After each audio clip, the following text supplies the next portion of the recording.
Hello and welcomes back. Once again, AnthWolf here with more Europa Universalis tutorial videos. So, in this episode we will be talking about the first baby steps of playing the Mamluks.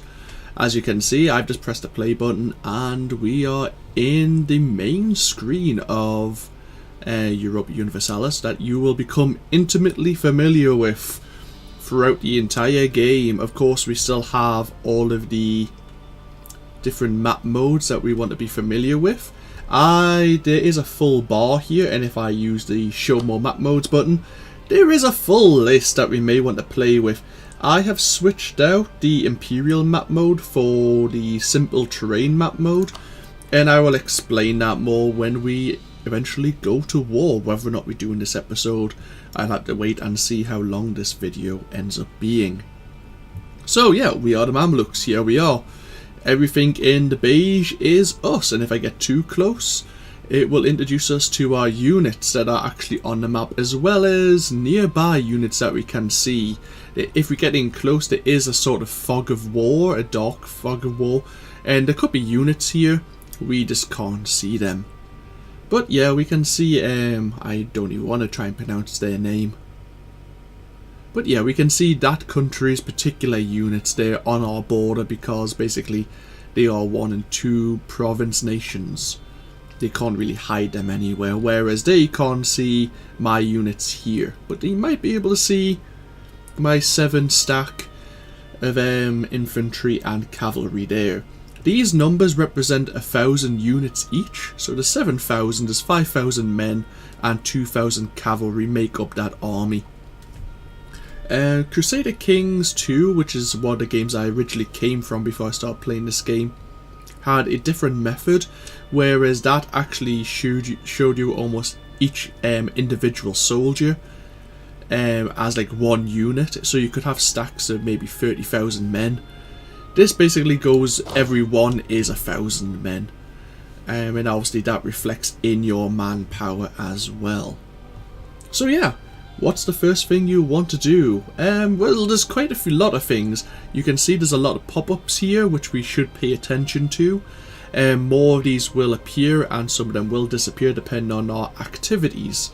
The first thing we'll probably want to do is get rid of, you can build new province improvements. It tells us we can build earthen ramparts, but I don't really want to care about that. Let's have a look. First thing we'll probably look at is, first of all, let's look at our trade map mode. We are primarily centered in the Alexandria, Alexandria trade node, I suppose you can call it. Yeah, it is actually the node. And because of that, just for being here, even without pushing our trading ability, we have 40% of the Alexandria trade node in our hands. Therefore 40% of the trade power and possible wealth of this trade node is coming to us. Some of it is being filtered off by merchants from other nations to try and divert the money, the gold, to themselves, as the Ottomans there in Constantinople are trying to pull, or are actually pulling 2.22 ducats to themselves. That's not very fair, but yeah, it happens. And actually, when you play a trade-centric country, you will likely do very similar. You will try to divert money from other provinces to yourself, and therefore make yourself richer and more powerful. So yeah, that's something to consider. And if we want to gain more trade power, we'll want to take more provinces in that particular node. Or if we want to take, obviously, more power in another node, then of course we go to war or try to claim in other fashions provinces in the other nodes, basically, like Tunis or Fezian here, if we wanted anything in the Tunis trade node. At the moment, obviously, Tunis have the primary power. We can adjust this. One of the first things you may want to do, or at least I do, is look at our fleets and see what they're made up of. One of the main units you'll want to play, whichever way you play the game, is the light ships. They have less cannons, less hull, which is basically your health, than some of the greater galleys or heavy ships, but they can increase your trade power just by protecting the trade. Basically, they follow set routes along the ocean or along the seas, basically, and protect your particular trade routes. So we have 4 barks that they are at this time, and we can set them to protect trade in some map nodes. So we want to probably trade in Aleppo, because every check we can gain a profit from here rather than just doing them in Alexandria. So where is that trade node? There it is. So we have a merchant here, and he is directing 3.5 ducats in our direction. So if we protect this trade node, we will get more profit from that. So yeah, that's something we can do right at the very beginning. And otherwise, we have 19 other ships in our harbour at the moment. If you have a landlocked nation, you may not have any naval forces at all.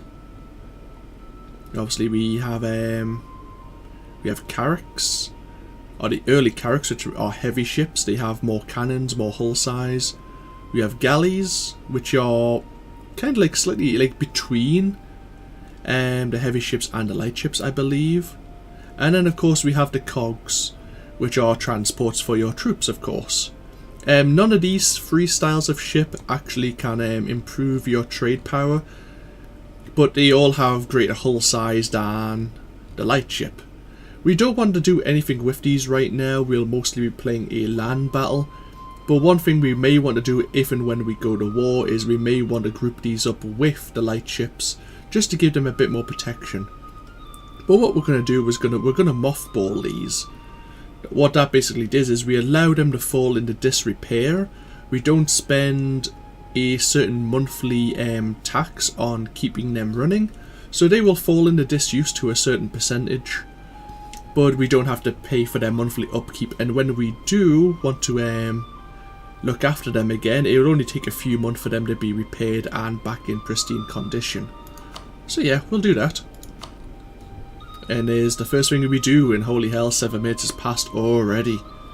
So yeah, we can just now look at our simple map mode once again. So that's our naval forces out the way. Now let's look at our military. We have obviously 7 units here. We have 7, 6. We have basically 21 units. And if we double check that, if I press V, it brings up the land units tab here. I don't know many of the hotkeys, but I know V at least. And yeah, at the moment our army force limit is 21 out of 28, which means obviously we have 21 forces out of a maximum of 28. So I could recruit more troops here, whether or not they are land, like just men as standard, or cavalry. And of course we could hire mercenaries as well. I don't think these affect the force limit as much, but they cost a lot more maintenance to upkeep because of course they're mercenaries, they expect to get paid. And if we follow the tabs down, we can go to our naval units. We have 23 out of 29, and then if we follow the tab again, we can construct our buildings. Remember that I deselected that from our tabs up here before, but there was 3 provinces, oh there's more than 3, that could actually benefit from earthen ramparts, which increase our fort level or that province's defense from sieging. But yeah, okay. So we could build more troops, that's something to consider, but let's look at what else is going on right now. Let us see. The first thing you'll want to do is make friends and probably make enemies. Before we look at our rivals, and I'll go into that in a moment, we'll look at what missions we have.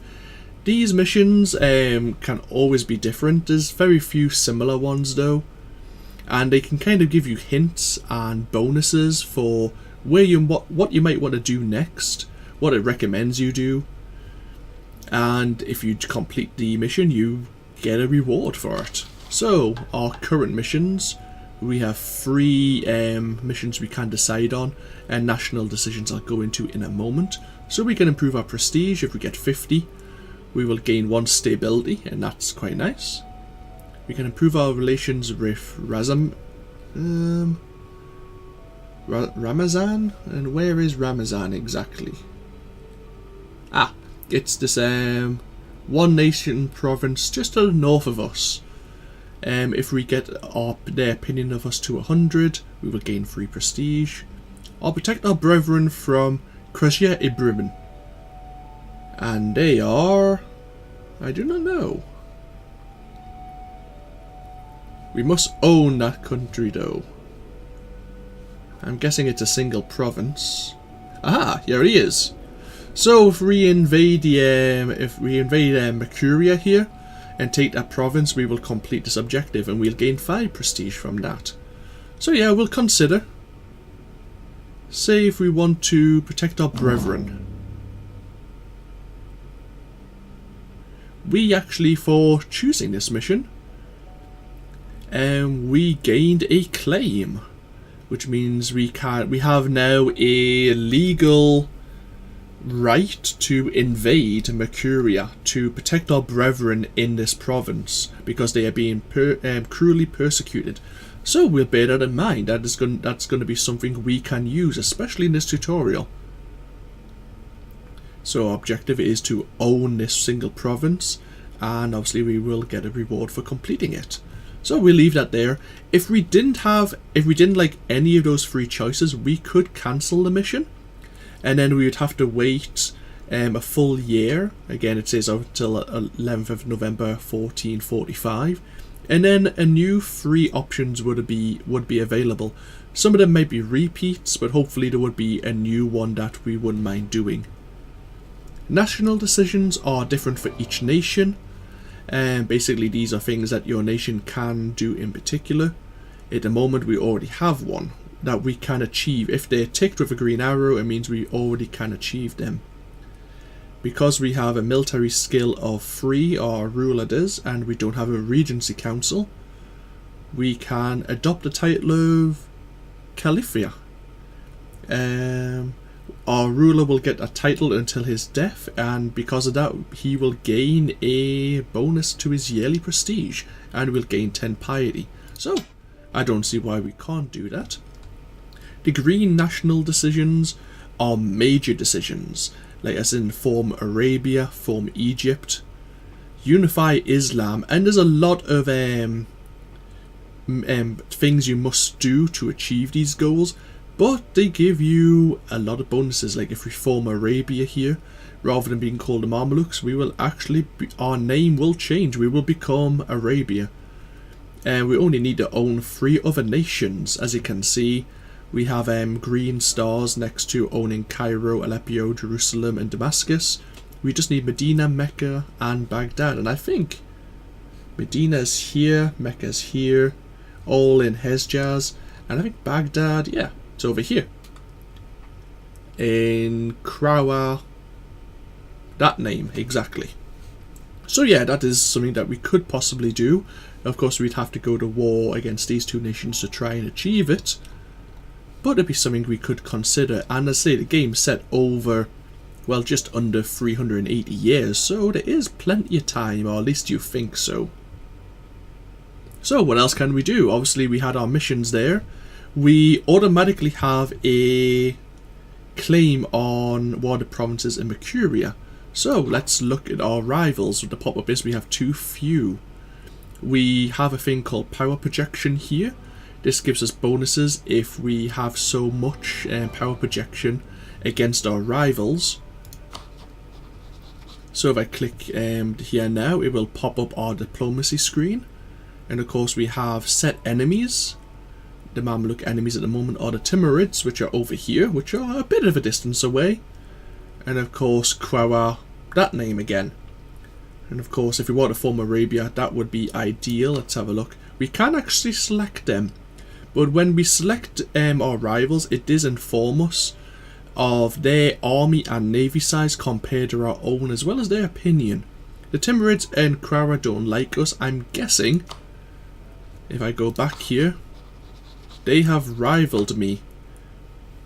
So it would be fair for me to actually rival them in return, and I would suffer no bonus of issue against that because, like, they dislike me. There's nothing wrong with me disliking them. I must bear in mind though that the Timurids have an army over twice my size, so that's something to definitely bear in mind. Whereas if I decided to rival a country like Aragon, they have 28% less manpower than I do. Oh, sorry, a land force limit actually on the army actually on the ground right now.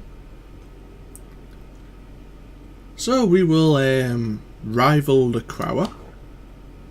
And obviously by sending them as your rival, you announce to the world that they are your rival. Can I rival? I can't rival Mercuria. Now that may be because Mercuria is too small of a nation or too weak of a nation for me to actually declare them as my enemy. Sometimes you can only rival people who are actually going to be a challenge to you. So for me, it's obviously the Ottoman Empire or the Timurids, even though the Timurids could probably roll over me right now. But it recommends that I take a second at least. So we'll rival Aragon. You can normally only rival countries that are neighbouring to you, and obviously of a near size. You can't. I can't rival England, for example, right now. But we'll rival Aragon. Where's Lithuania? There we are. They're quite far away, so yeah, we'll rival Lithuania, and they are a landlocked nation right now, so they have no navy. The bonuses to attacking a rival: we gain extra prestige from defeating them in battles, and we gain a bonus to our spy offensive, and it costs us less diplomatic power for demanding provinces when dealing with a peace treaty. Sadly, that would be handy for Mercuria, but at the moment they aren't a suitable rival for us. But that's one thing out the way.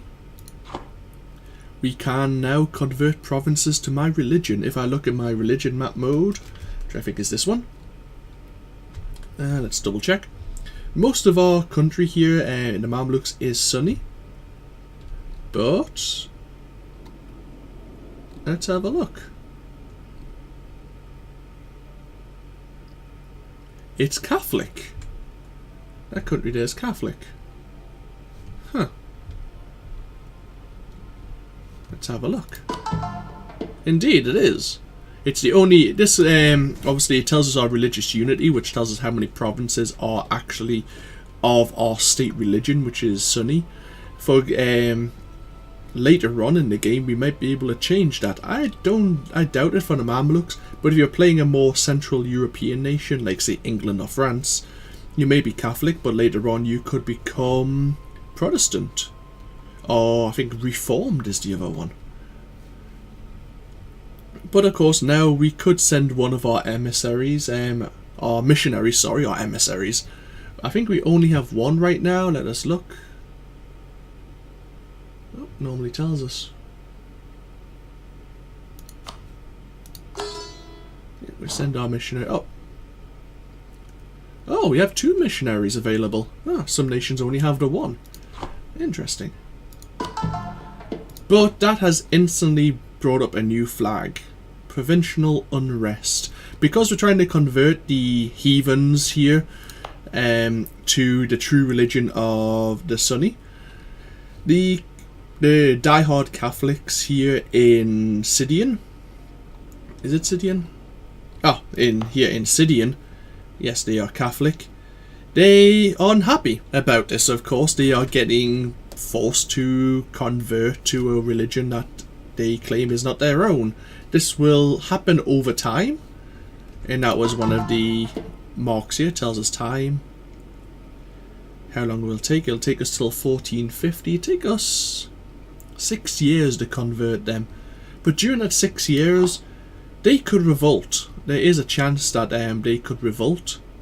And therefore, if we then look at another tab, obviously this is our religion tab. If we look at our stability and expansion tab, which we'll want to look at quite often, this tells us quite a few things that we'll want to know about the game. It'll tell us our war exhaustion, which is important for obviously when we go to war. We'll talk about that as we do that.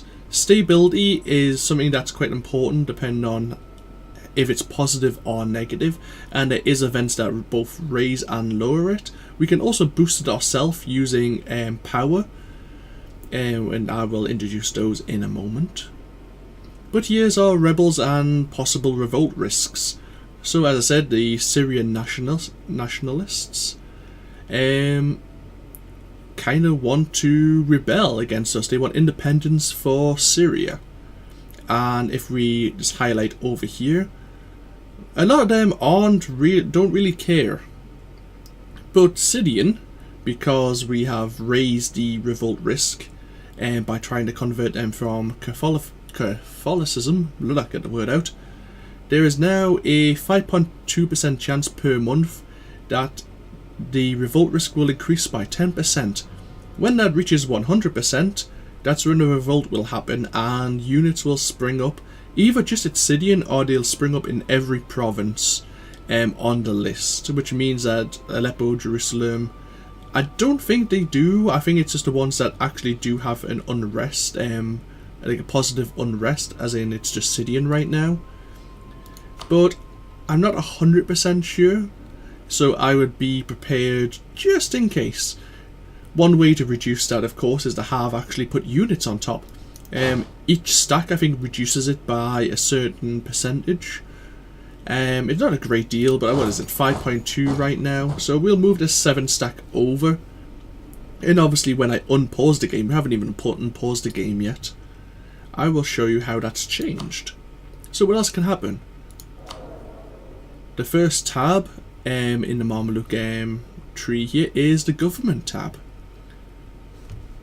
We are Egyptian, we are Syrian. This is our 2 accepted cultures right now, because we are both basically. This is our ruler. He gives us a bonus to our administration skill by 1, our diplomatic skill by 2, and our military skill by 3. And we have an heir who bonuses them by 4, 4, and 1 respectively. So these are reflected here. The basics are 3 all around the board, and obviously each point here also boosts it here. These are important for our technology, administration, diplomacy, and military. Each one can be upgraded independently, and each one gives different bonuses. And we can boost this further by having advisors on our council, in our government. And obviously each advisor deals with something else, and they can give you each different bonuses. So obviously the administration bonuses, we have a scientist, we have a master of the mint, and we have an inquisitor right now to select. These +2, +1 is important because these are kind of like set levels. These are like 2 level 1 advisors. This is a level 2 advisor. They cost less to hire, and they cost less per month to actually, basically their wages. So at the moment, because we're trying to convert Syrian to the true faith, we may want the Inquisitor, who increases our missionary strength by +2%, which is a respectable amount. So yeah, we'll hire him. And of course he gives us a +1 bonus to our administrative power. We have a level 1 diplomatic advisor who will increase our relations over time. Oh, we'll take him. And a military advisor, we have one level 1 who increases our national manpower modifier. At the moment our manpower maximum, as I said at the beginning, was 30k. So if we hire him, it should be 33, yeah. And again, of course, they're all level 1, so they've boosted our monthly gain in those powers by that amount.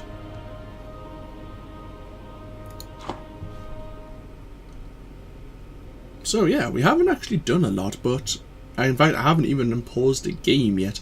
But I will end this here. There is more to talk about. There's a lot more I want to do probably before I even start the game.